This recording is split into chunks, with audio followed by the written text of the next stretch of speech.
তারেক রহমান আসতে যাচ্ছেন বাংলাদেশের মাটিতে এবং এই মুহূর্তে তিনি অবস্থান করছেন লন্ডনের হিথ্রো বিমানবন্দরে। আমরা সরাসরি যুক্ত হতে চাই, সেই দৃশ্যগুলো আমরা একটু দেখব। লন্ডনের হিথ্রো বিমানবন্দরে এসছেন জনাব তারেক রহমান এবং হয়তো আর কিছুক্ষণ সময়ের মধ্যেই তিনি বিমানে উঠে বাংলাদেশের উদ্দেশ্যে তার যাত্রা শুরু করবেন, যেই যাত্রা শুরুর আসলে আমরা দীর্ঘদিন অপেক্ষা করছিলাম।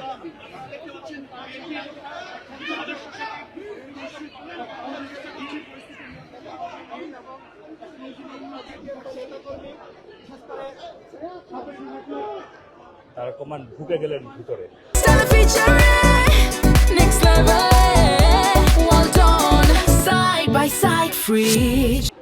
আসলে এর পরে আসলে গণমাধ্যম কর্মীদের যাওয়ার অ্যাক্সেস দেয়।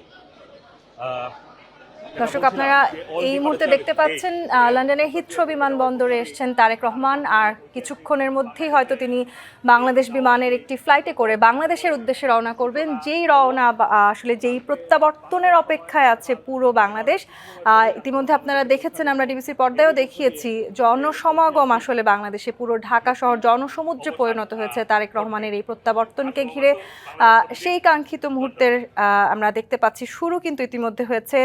তারেক রহমান ইতিমধ্যে লন্ডনে হিথ্রো বিমানবন্দরে আছেন, অবস্থান করছেন, আর কিছুক্ষণ পরেই হয়তো তিনি বাংলাদেশের উদ্দেশ্যে তার রওনা শুরু করবেন।